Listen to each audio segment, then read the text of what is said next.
Gadag railway ನೂತನ ಕಟ್ಟಡ ಮೇ 22ರಂದು ಉದ್ಘಾಟನೆ. ಅಮೃತ ಭಾರತದಡಿ 23.24 ಕೋಟಿ ರು. ವೆಚ್ಚದಲ್ಲಿ ನಿರ್ಮಾಣಗೊಂಡಿರುವ ಗದಗ ರೈಲ್ವೆ ನೂತನ ಕಟ್ಟಡ ಮೇ 22ರ ಗುರುವಾರ ಉದ್ಘಾಟನೆಗೊಳ್ಳಲಿದೆ. ಗದಗ ರೈಲ್ವೆ ನಿಲ್ದಾಣದ ನೂತನ ಕಟ್ಟಡದ ಉದ್ಘಾಟನೆ ಅಂಗವಾಗಿ ರೈಲ್ವೆ ನಿಲ್ದಾಣದ ಮುಂಭಾಗದ ಆವರಣದಲ್ಲಿ ಬೃಹತ್ ವೇದಿಕೆ ನಿರ್ಮಾಣ ಮಾಡಲಾಗಿದ್ದು, ಕೇಂದ್ರ ಸಚಿವ ಪ್ರಹ್ಲಾದ್ ಜೋಶಿ ಅವರು ನೂತನ ಕಟ್ಟಡವನ್ನು ಉದ್ಘಾಟನೆ ನೆರವೇರಿಸಲಿದ್ದಾರೆ. ಶತಮಾನದಷ್ಟು ಹಳೆಯದಾದ ಗದಗ ರೈಲ್ವೆ ನಿಲ್ದಾಣದ ಹಳೆ ಕಟ್ಟಡವನ್ನು ನೆಲಸಮಗೊಳಿಸಿ ಅಂದಾಜು 23.24 ಕೋಟಿ ರು. ವೆಚ್ಚದಲ್ಲಿ ಹೊಸ ವಿನ್ಯಾಸದೊಂದಿಗೆ ಗದಗ ರೈಲು ನಿಲ್ದಾಣದ ನೂತನ ಕಟ್ಟಡವನ್ನು ಅತ್ಯಾಧುನಿಕ ವಾಸ್ತುವಿನ್ಯಾಸದೊಂದಿಗೆ ನಿರ್ಮಾಣ ಮಾಡಲಾಗಿದೆ. ನಿಲ್ದಾಣದ ಎರಡು ಬದಿಗಳನ್ನು ನಗರವನ್ನು ಸಂಪರ್ಕಿಸುವ ವ್ಯವಸ್ಥೆ, ಸುಸ್ಥಿತ ಮತ್ತು ಪರಿಸರ ಸ್ನೇಹಿ ಅಭಿವೃದ್ಧಿ, ಜಲ್ಲಿಕಲ್ಲು ರಹಿತ ಟ್ರ್ಯಾಕ್ಗಳ ನಿರ್ಮಾಣ, ರೂಫ್ ಪ್ಲಾಜಾಗಳನ್ನು ರೂಪಿಸಲಾಗಿದೆ. ಗದಗ ರೈಲು ನಿಲ್ದಾಣದ ಪ್ರವೇಶ ದ್ವಾರ, ಪ್ರಯಾಣಿಕರ ವಿಶ್ರಾಂತಿ ಕೊಠಡಿ, ಉಚಿತ ವೈಫೈ, ಸ್ಥಳೀಯವಾಗಿ ತಯಾರಿಸಿದ ವಸ್ತುಗಳನ್ನು ಒಂದು ನಿಲ್ದಾಣ, ಒಂದು ಉತ್ಪನ್ನ ಮಳಿಗೆ ಸೇರಿ ಅನೇಕ ಸೌಕರ್ಯಗಳನ್ನು ಅಳವಡಿಸಲಾಗಿದೆ. ಬೆಟಗೇರಿ ರೈಲ್ವೆ ಹೋರಾಟ ಸಮಿತಿಯ ಗಣೇಶ್ ಸಿಂಗ್ ಬ್ಯಾಳಿ, ಬಿಜೆಪಿಯ ರಾಜು ಕುರಡಗಿ ನೂತನ ಕಟ್ಟಡ ಉದ್ಘಾಟನೆಗೆ ಸಂತಸ ವ್ಯಕ್ತಪಡಿಸಿದರು. ನಮ್ಮ ಗದಗ ರೈಲ್ವೆ ಸ್ಟೇಷನ್ 1887ನೇ ಇಸ್ವಿಯಿಂದ ಇರ್ತಕ್ಕಂಥ ರೈಲ್ವೆ ಸ್ಟೇಷನ್.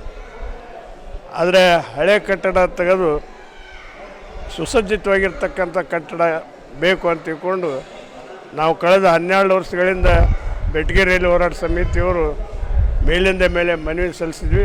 ನಮ್ಮ ಮನವಿಗೆ ಸಂಧಿಸಿ ಇವತ್ತಿನ ದಿವಸ ನಮ್ಮ ಗದಗ ರೈಲು ನಿಲ್ದಾಣದ ಕಟ್ಟಡವನ್ನು ನವೀಕರಣಗೊಳಿಸಿ ನಾಳೆ 22ರಂದು ಉದ್ಘಾಟನೆಗೊಳ್ಳುತ್ತಿರೋದು ನಮಗೆಲ್ಲ ಸಂತಸ.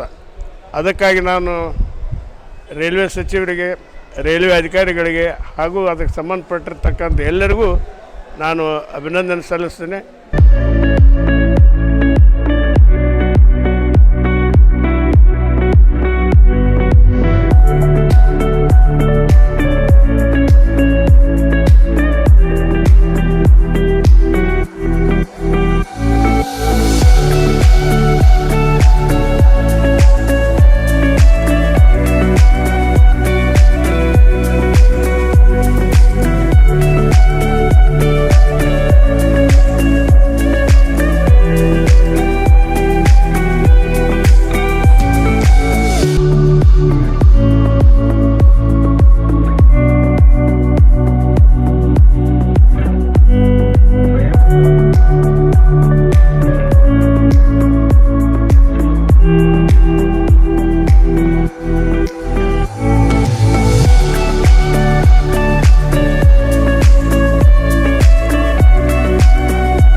ಆದರೆ ಈ ಕಟ್ಟಡದಲ್ಲಿ ಬೇಕಾಗ್ತಕ್ಕಂಥ ಕೆಲವು ಕೊರತೆಗಳದು. ಒಂದು, ಬೆಟಗೇರಿ ಕುರುಟಪೇಟೆ ಕಡೆಯಿಂದ ಬರಬೇಕಾದ್ರೆ ನಮಗೆ ಟಿಕೆಟ್ ಕೌಂಟ್ರು, ರಿಸರ್ವೇಷನ್ ಕೌಂಟರ್ ಬೇಕು. ಎರಡನೇದು, ರಿಕ್ಷಾ ಸ್ಟ್ಯಾಂಡ್ ಇನ್ನೂ ಎಲ್ಲಿ ಅನ್ನತಕ್ಕಂಥ ಸ್ಪೇಸ್ ತೋರಿಸಿಲ್ಲ, ಹೀಗಾಗಿ ಪ್ರಯಾಣಿಕರಿಗೆ ತೊಂದರೆ ಆಗ್ತೈತಿ. ಮೂರನೇದಂದರೆ ನಮ್ಮ ಈ 4 ಟಿಕೆಟ್ ಕೌಂಟರ್ದಲ್ಲಿ 2 ಕೌಂಟರ್ಗಳು ಸಾಮಾನ್ಯ ಟಿಕೆಟ್ಗೆ ಕೊಡಬೇಕು. ಇನ್ನೆರಡು ಕೌಂಟ್ರದೊಳಗೆ ಒಂದು ತತ್ಕಾಲು, ಒಂದು ಸ್ಲೀಪರ್ ಕ್ಲಾಸ್ ಕೊಟ್ಟರೆ ನಮ್ಗೆ ಭಾಳಷ್ಟು ಅನುಕೂಲ ಆಗ್ತೈತೆ. ಯಾಕಂದ್ರೆ ಸ್ಲೀಪರ್ ಕ್ಲಾಸ್ ಕೊಡೋ ಮುಂದೆ ಇದು ತತ್ಕಾಲ್ ಕೊಡೋ ಮುಂದೆ ಸ್ಲೀಪರ್ ಕ್ಲಾಸ್ ಅವ್ರು ನಿಲ್ಲಬೇಕಾಗ್ತೈತೆ. ಆ ಒಂದು ತೊಂದರೆ ನಿವಾರಿಸಲು ಬೇಕಾಗ್ತಕ್ಕಂಥ ಸಿಬ್ಬಂದಿ ನಿಯೋಜಿಸಬೇಕಂತ ತಿಳ್ಕೊಂಡು ನಾನು ಈ ಮೂಲಕ ಒತ್ತಾಯವನ್ನು ಮಾಡುತ್ತೇನೆ. ಮತ್ತೊಮ್ಮೆ ನಮ್ಮ ಗದಗ ರೈಲು ನಿಲ್ದಾಣ ನವೀಕರಿಸಿ ನಮಗೆಲ್ಲ ಒಂದು ಸಂತಸವನ್ನು ನೀಡಿರ್ತಕ್ಕಂಥ ಸಂಬಂಧಪಟ್ಟ ಎಲ್ಲರಿಗೂ ನಾವು ಅಭಿನಂದಿಸ್ತೀವಿ. ಮತ್ತು ನಾಳೆ ದಿವಸ ಇನ್ನೂ ಕೆಲವರು ಬೇಡಿಕೆಗಳನ್ನು ಕುರಿತು ಇಲ್ಲಿ ಬರ್ತಕ್ಕಂಥ ಕೇಂದ್ರ ಸಚಿವರು ಇರ್ಬೋದು, ರೈಲ್ವೆ ಅಧಿಕಾರಿಗಳಿರ್ಬೋದು, ಅವರೆಲ್ಲರಿಗೂ ನಾವು ಬೆಟಗೇರಿ ರೈಲ್ವೆ ಹೋರಾಟ ಸಮಿತಿಯಿಂದ ಮನವಿಯನ್ನು ಕೊಡ್ತಕ್ಕಂಥ ಕಾರ್ಯಕ್ರಮವನ್ನು ಹಮ್ಮಿಕೊಂಡಿವಿ.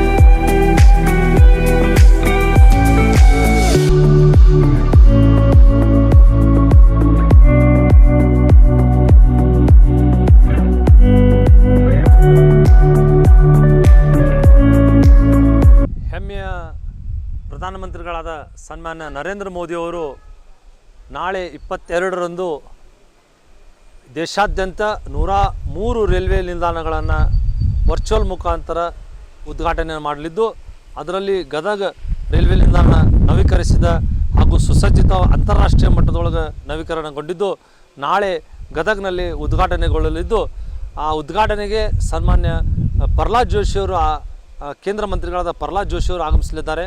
ಹೀಗಾಗಿ ಒಳ್ಳೆಯ ಒಂದು ಸೌಲಭ್ಯವುಳ್ಳ ಸೌಕರ್ಯವುಳ್ಳಂಥ ರೈಲ್ವೆ ನಿಲ್ದಾಣ ಗದಗಿಗೆ ಸನ್ಮಾನ್ಯ ನರೇಂದ್ರ ಮೋದಿಯವರು ಕೊಡುಗೆಯನ್ನು ಕೊಟ್ಟಿದ್ದಾರೆ. ಬಡವರಿಗೆ ಮತ್ತು ಶ್ರಮಿಕರಿಗೆ ಮತ್ತು ವಯಸ್ಸಾದ ಹೆಣ್ಣು ಮಕ್ಕಳಿಗೆ, ವಯಸ್ಸಾದ ಎಲ್ಲ ಜನರಿಗೆ ಒಂದು ಒಳ್ಳೆಯ ಲಿಫ್ಟ್ಗಳನ್ನು ಮತ್ತು ಎಲಿವೇಟರ್ಗಳನ್ನು ಸುಸಜ್ಜಿತವಾಗಿ ಎಲ್ಲ ಸೌಲಭ್ಯವನ್ನು ಒದಗಿಸಿದ್ದು ಭಾಳ ಅನುಕೂಲಕರವಾಗಿದ್ದು, ದೇಶಾದ್ಯಂತ ಒಟ್ಟಾರೆ ಸನ್ಮಾನ್ಯ ನರೇಂದ್ರ ಮೋದಿಯವರು ರೈಲ್ವೆ ಇಲಾಖೆಗೆ ಸಂಬಂಧಪಟ್ಟಂಥ ರೈಲ್ವೆ ಹಳಿಗಳನ್ನು ಅಭಿವೃದ್ಧಿಪಡಿಸೋದಾಗಲಿ, ಹೊಸ ರೈಲ್ವೆಗಳನ್ನು ಕೊಡುಗೆಯನ್ನು ಕೊಟ್ಟಿದ್ದು ಮತ್ತು ಒಂದೇ ಭಾರತ ರೈಲ್ವೆಯನ್ನು ಸೌಲಭ್ಯವನ್ನು ಕರ್ನಾಟಕಕ್ಕೆ ಕೊಟ್ಟಿದ್ದು, ಒಟ್ಟಾರೆ ಕರ್ನಾಟಕದಲ್ಲಿ 5 ರೈಲ್ವೆ ನಿಲ್ದಾಣಗಳನ್ನು ಸನ್ಮಾನ್ಯ ನರೇಂದ್ರ ಮೋದಿ ಉದ್ಘಾಟನೆಗೊಳ್ಳಲಿದ್ದು, ಅದು ಸಹಿತ ಗದಗಿನ ರೈಲ್ವೆ ನಿಲ್ದಾಣ ಭಾಳ ವಿಶೇಷವಾಗಿದ್ದು, ಭಾಳ ಸುಸಜ್ಜಿತ ಮತ್ತು ಸುಂದರವಾಗಿ ನಿರ್ಮಾಣಗೊಂಡಂಥ ಈ ರೈಲ್ವೆ ನಿಲ್ದಾಣವನ್ನು ಸನ್ಮಾನ್ಯ ಪ್ರಧಾನಮಂತ್ರಿಗಳ ಪ್ರಧಾನಮಂತ್ರಿಗಳ ನರೇಂದ್ರ ಮೋದಿಯವರು ಗದಗಿಗೆ ಒಂದು ಒಳ್ಳೆಯ ಯೋಜನೆಯನ್ನು ಕೊಟ್ಟಿದ್ದು ಭಾಳ ಹೆಮ್ಮೆಯ ವಿಷಯ ಅಂತ ಹೇಳಿ ಈ ಕಾರ್ಯಕ್ರಮಕ್ಕೆ ಎಲ್ಲ ಗದಗಿನ ಜನತೆ ಆಗಮಿಸಿ ಈ ಭಾಳ ಹೆಮ್ಮೆಯ ಕಾರ್ಯಕ್ರಮ, ಅದಕ್ಕೆ ಎಲ್ಲ ಗದಗಿನ ಜನತೆಗೆ ನಾನು ಈ ಕಾರ್ಯಕ್ರಮಕ್ಕೆ ಸುಸ್ವಾಗತವನ್ನು ಕೋರಿ ಈ ಕಾರ್ಯಕ್ರಮವನ್ನು ಯಶಸ್ವಿಗೊಳಿಸಬೇಕು ಕೇಳ್ಕೊತೀನಿ.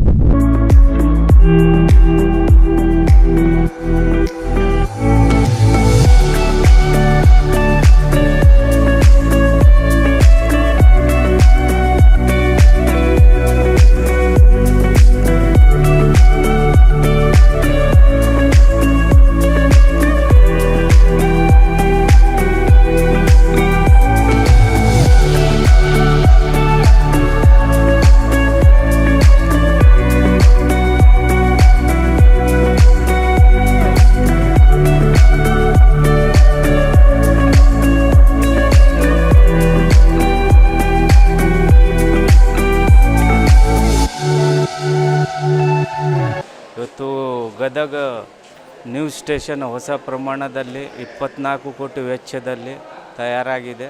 ನಾಳೆ ಸನ್ಮಾನ್ ಮೋದಿಯವರು ಇದರದ್ದು ಇನಾಗ್ರೇಷನ್ ಮಾಡ್ತಾ ಇದ್ದಾರೆ. ಈ ನಮ್ಮ ಹೊಸ ಗದಗ ಸ್ಟೇಷನ್ನಲ್ಲಿ ಸಾಕಷ್ಟು ಅನುಕೂಲ ಪಬ್ಲಿಕ್ಕಿಗೆ ಮಾಡಿಕೊಟ್ಟಿದ್ದೇವೆ. FOB ಎರಡೆರಡು FOB ಮಾಡಿದ್ವಿ, ಎಕ್ಸಿಲೇಟರ್ ಮಾಡಿದ್ವಿ, ಹಾಗೂ ಲಿಫ್ಟ್ ಹಾಗೂ ಜನರಿಗೋಸ್ಕರ ನೀರಿನ ಸೌಕರ್ಯ, ಎಲ್ಲ ಚೇರ್ಗೆ ಎಲ್ಲ ರೀತಿಯ ಇದು ಅಂತಿಲ್ಲ, ಎಲ್ಲ ರೀತಿಯ ಮುಂದೇನಾಗಬೇಕಾಗಿತ್ತು ಆ ಎಲ್ಲ ಅನುಕೂಲಗಳನ್ನು ಈ ಸ್ಟೇಷನ್ನಲ್ಲಿ ಮಾಡಿ ಪಬ್ಲಿಕ್ಕಿಗೆ ಎಲ್ಲ ರೀತಿಯಲ್ಲಿಂದ ಅನುಕೂಲ ಆಗುವಂಥ ಮಾಡಿದ್ದೇವೆ. ಮನೋಜ್ ಸಿಕಂದರ್ ಬಾಗ್ಡೆ, ಸ್ಟೇಷನ್ ವ್ಯವಸ್ಥಾಪಕರು, ಗದಗ.